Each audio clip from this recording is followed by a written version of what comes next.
পৃথিবীতে না দু ধরনের মানুষ আছে। এক ধরনের যারা এই জিনিসটা খেতে ভীষণ ভালোবাসে, আরেক ধরনের যারা একদম হেট করে জিনিসটাকে।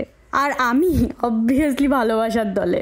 তো এটা হলো শুটকি মাছ ভর্তা, যেটা আমার মায়ের হাতের বানানো। আর আমার মায়ের হাতের বানানো শুটকি ভর্তা একবার খেলে আঙুল চাটতে থাকবে। আমার মা নিজে শুটকি মাছ খায় না, কিন্তু যেহেতু আমি, দাদা আর আমার বাবাও ভীষণ ভালোবাসতো, তো মা সবসময় আমাদের বানিয়ে দেয়।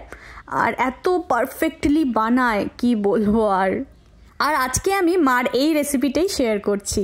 তো প্রথমেই বলে দিই, শুটকি মাছ বানাতে কিন্তু একটু বেশি তেল লাগে। তো সর্ষার তেল দিয়ে দিয়েছিল মা অনেকগুলো, তারপর দিয়ে দিয়েছিল পেঁয়াজ ভাজা ভাজা হয়ে গেলে মাছগুলো দিয়ে দেওয়া হয়েছে। আর মাছগুলো কিন্তু মা খুব ভালো করে 4-5 বার ধুয়ে নিয়েছে। এবার এটা খুব ভালো করে কষাতে হবে। ভিডিওটা কিন্তু অনেক আগে করা হয়েছিল, বিয়ের পরেই, কিন্তু আজকেই চোখে পড়লো যে এডিট করা হয়নি, তাই আমি এডিট করতে বসে গেছি। আর এত লোভ লাগছে না দেখে ভাবছি এর মধ্যেই বাড়িতে যাব, কি আবার বলবো মাকে শুটকি মাছ বানাতে। যাই হোক, আর রেসিপিতে ফিরে আসি। তো এবার মা লবণ দিয়ে দিয়েছে। মা যখন রান্না করছিল না, আমি তো ভিডিও করছিলাম, আর দাদা বৌদি ভাইও কিন্তু ওখানেই দাঁড়িয়েছিল। মানে সবারই ভীষণ লোভ লাগছিল, এটা আমাদের কাছে একটা ইমোশন, ভালোবাসা। তো এবার মা দিয়ে দিয়েছে এখানে রসুন বাটা আর অনেকগুলো লঙ্কা বাটা। এটা কিন্তু ঝাল ঝাল করে খেতেই ভালো লাগে, ঝাল না হলে কিন্তু ভালো লাগে না, আমাদের কারোরই ভালো লাগে না। মানে খেতে খেতে পুরো শিশাবো, চোখ দিয়ে নাক দিয়ে জল পড়বে, এরকমভাবে খেতেই আমাদের ভালো লাগে। যাই হোক, তারপর মা এখানে আরও দিয়েছে হলুদ গুঁড়ো। এবার খুব ভালো করে কষাবে।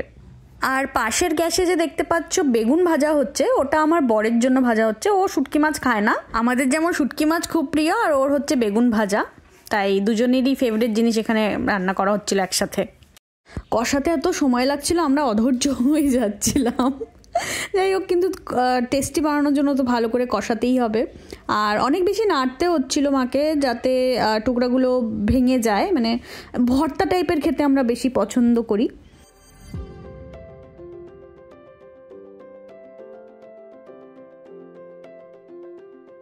তো খুব ভালো করে কষানো হয়ে গেছে, এবার জল দিয়ে দিতে হবে।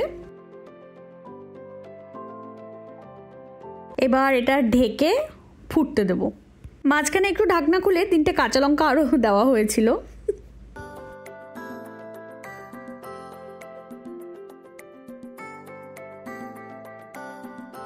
এবার কিন্তু এটা হয়ে এসেছে। বানাতে হয়তো খুব বেশি সময় লাগেনি, কিন্তু আমরা তো অধৈর্য হয়ে এসেছিলাম না, তো আমরা আর ওয়েট করতে পারছিলাম না। তো আমি খেতে বসে পড়েছি। আর এখানে মা আরও ধনেপাতা বাটা, চিংড়ি মাছ বাটা আর বেগুন ভাজা করেছিল।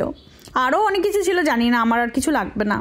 চিংড়ি মাছ বাটাটাও মা কিন্তু খুব ভালো করে, এটারও রেসিপি আমি একদিন নিশ্চয়ই শেয়ার করব। এবার জাস্ট আমার অমৃত লাগছিল খেতে, এতক্ষণ ওয়েট করার পর। আহা কি টেস্টি, আর ভীষণ ঝাল। ভিডিওটা ভালো লাগলে একটা লাইক করে দিও, কমেন্ট করো, আর আমার চ্যানেলটাকে সাবস্ক্রাইব করে দিও।